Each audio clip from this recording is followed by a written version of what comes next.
તો ગેસ ચાલુ કર્યા વગર એકદમ ટેસ્ટી મીઠાઈ. તો આ મીઠાઈ આપણે એકદમ ટેસ્ટી ને ઘરમાં રહેલી વસ્તુમાંથી બનાવીશું. તો એકવાર આ મીઠાઈ ચોક્કસથી ટ્રાય કરજો અને સ્કીપ કર્યા વગર ફૂલ વિડીયો જોજો તો તમને પણ ખબર પડશે. તેટલી ટેસ્ટી બનીને રેડી થાય છે. હેલો ફ્રેન્ડ્સ, આજે હું શેર કરીશ તમારી સાથે એકદમ ટેસ્ટી મીઠાઈ બનાવવાની રેસીપી. તો આ મીઠાઈ આપણે ગેસ ચાલુ કર્યા વગર બનાવવાની છે. ઘરમાં રહેલી વસ્તુમાંથી જ બને છે આ મીઠાઈ. તો અહીં આગળ 1 કપ આપણે કોપરું લીધું છે, અડધો કપ મિલ્ક પાવડર લીધો છે અને કાજુ લીધા છે. હવે આપણે મિક્સરમાં કોપરાની છીણ એડ કરી દઈશું, મિલ્ક પાવડર એડ કરી દઈશું, થોડા કાજુ એડ કરી દઈશું, 2 ઇલાયચીના દાણા એડ કરીશું અને સરસ એવું પીસી લઈશું આપણે. તો હવે આપણે જોઈ લઈશું. તો આ રીતનું આપણે પીસી લીધું છે. હવે એક બાઉલમાં કાઢી લઈશું આપણે બધું. હવે એની અંદર આપણે થોડો પિંક ફૂડ કલર એડ કરીશું અને બધું સરસ પહેલાં મિક્સ કરી દઈશું આ રીતે આપણે.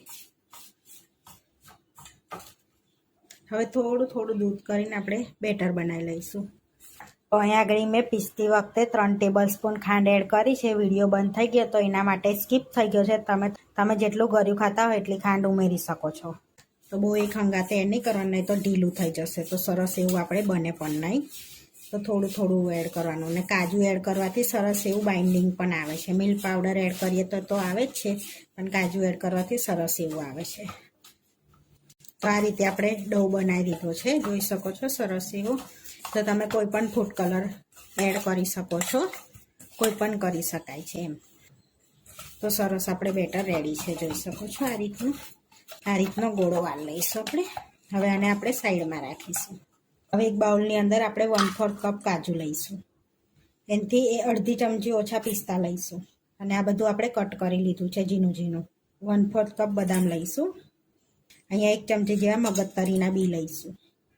હવે આ બધું મિક્સ કરીને એની અંદર આપણે જે બેટર બનાવ્યું તેમાં થોડુંક બેટર લઈને સરસ બધું એવું મિક્સ કરી દઈશું આપણે આ રીતે. તો આપણે બધું સરસ મિક્સ કરી દીધું છે. આનો લાડવો બને ને એટલું બેટર આપણે રાખવાનું છે આ રીતનું. હવે કિચનના પ્લેટફોર્મ પર આપણે બટર પેપર લઈશું. એની પર આપણે જે ગોળો બનાવ્યો છે ને એ લઈ લઈશું આ રીતનો. એની પર બીજું બટર પેપર એડ કરી દઈશું આ રીતે અને એને સરસ વણી લઈશું આપણે. સરસ એવું વણાશે પણ એ. તો આપણે સરસ એવું વણી લીધું છે. તો હવે આપણે જોઈ લઈશું. જોઈ શકો છો આ રીતનો રોટલો વણી લેવાનો છે. હવે આને આપણે સાઈડમાં રાખીશું. હવે જે આપણે આ બેટર બનાવ્યું છે ને એને સરસ ગોળો વાળી લઈશું, લાંબો સાઈઝમાં એમ આ રીતે. તો આ રીતે ગોળો વાળવાનો છે આપણે સરસ એવો. સેલનિયા જેવું કરી લેવાનું છે આ રીતે. જોઈ શકો છો સરસ એવો આપણે વારી લીધો છે.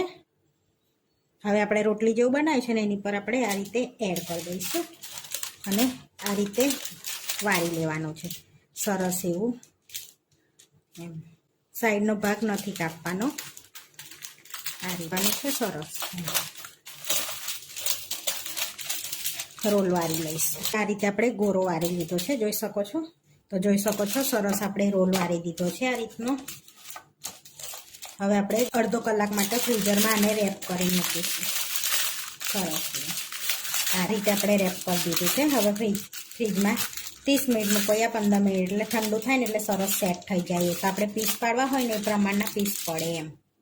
આગળ આપણે 20 મિનિટ જેવું થઈ ગયું છે. તો જોઈ શકો છો સરસ એવું આપણે બની ગયું છે. હવે આપણે એને સરસ પીસ પાડી લઈશું આ રીતે. તો સેટ થયા પછી સરસ પીસ પડે એમ આ રીતના. તો આગળ બધા આપણે પીસ પાડી લીધા છે, જોઈ શકો છો સરસ એવા. હવે સર્વ કરી લઈશું. તો આગળ પ્લેટમાં આપણે મીઠાઈ લઈ લઈશું.